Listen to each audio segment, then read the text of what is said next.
Apple just wrapped up WWDC 2022, or at least the keynote portion of it, and they gave us iOS 16 and iPadOS 16, which I have finally just gotten hands on. So I'm going to be going over some of the new features, some of the ones that I think stand out amongst the others, and some of the features that are coming in the future, and also which devices you may have that will not get the update. Let's begin.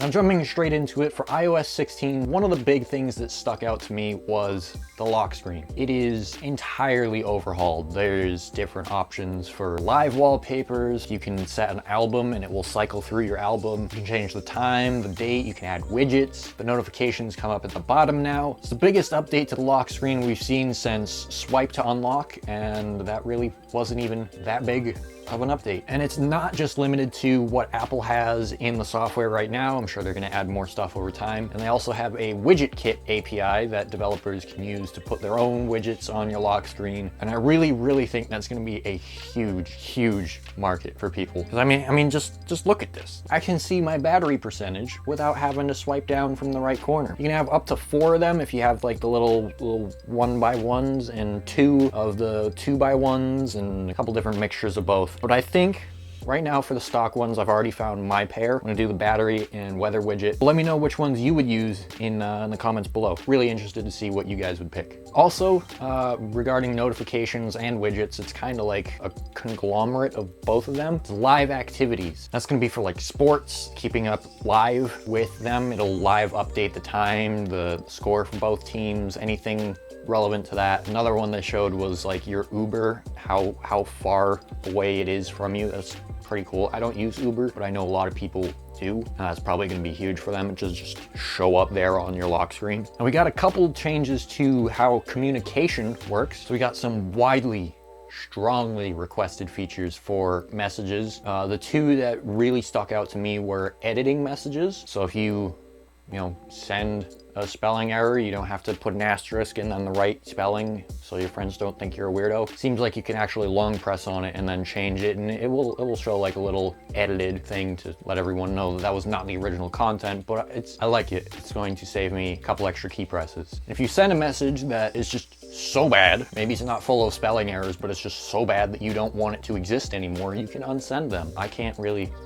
demo this here because I don't have friends. But if you do, if you do have friends, you can do that. But only in iMessage, I think. If you're doing SMS, you may have to live with that awkward text you sent. Sorry. Blue Bubble boys, we're all set. One thing that I use a lot in iOS 15 is live text. Like you have like an image on like a website or a text message or even your camera roll. You can long press on it or double tap and it will highlight the text in it. They're bringing that to video system-wide. So in your camera roll, in messages, in Safari, in YouTube, and all that kind of, well, I would assume YouTube would have to issue an update, but you get what I mean. You can pause a video and copy text straight out of that frame of the video and just paste it and do whatever the hell you want with it.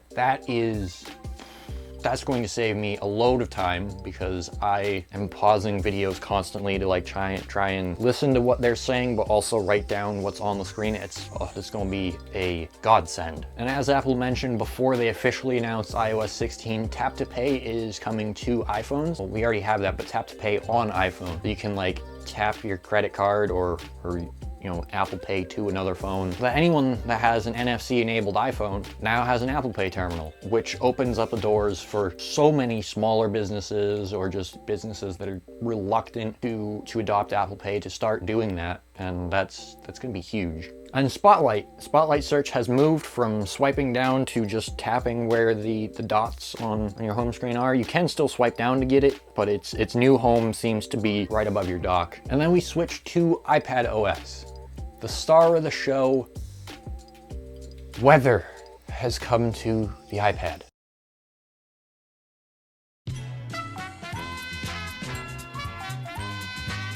Final. And that's it, just kidding. One of the biggest things, and this is really the only huge thing that I pulled out of it, other than like the iOS stuff that comes to iPadOS, is really a fulfillment to something that I brought up in my iPad Air 5 review. Because it now has the M1 and the iPad Pro has the M1, we're starting to see a fundamental feature rift. All the iPads can support video out through their charging connector, The M1 iPads get like external monitor support that doesn't suck ass. Like you can put windows on there and like switch between them. Oh, did I mention you got multi-window support? Not in the way we were anticipating, but I'll take it. It's something that they call Stage Manager, and it's also coming to macOS, but it's kind of like App Expose, but better and on the iPad. You can like freely change the orientation of windows and change their sizing. It's pretty cool. I don't believe it is present in the current build. And I just want to touch on watchOS 9. It's not really iOS, but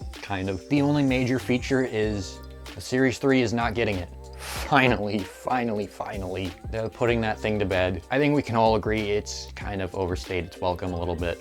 It definitely looks ancient, but we can finally move on. And then the devices that are supported or not supported. Everything iPhone 8 and newer, those are supported.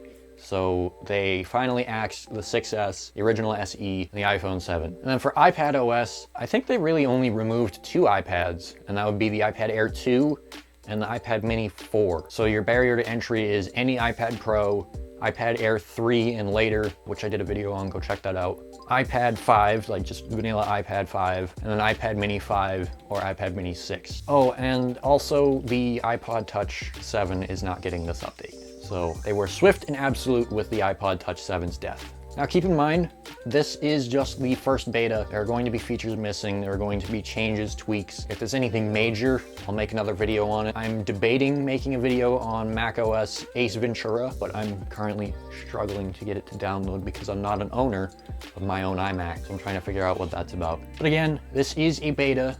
Do install with caution. Make sure you have a backup of your device. Preferably don't install this on your main only device, because if something messes up and it bricks, you are out of a device. So only install it on a spare device or whatever, at least for now, at least until they can confirm that there's no major bugs, and go have some fun. Hope you guys enjoyed this video. If you did, be sure to leave a like, subscribe. Were you satisfied with the announcements today for iOS and iPadOS? Let me know. I'll catch you guys in the next video, hopefully very, very soon.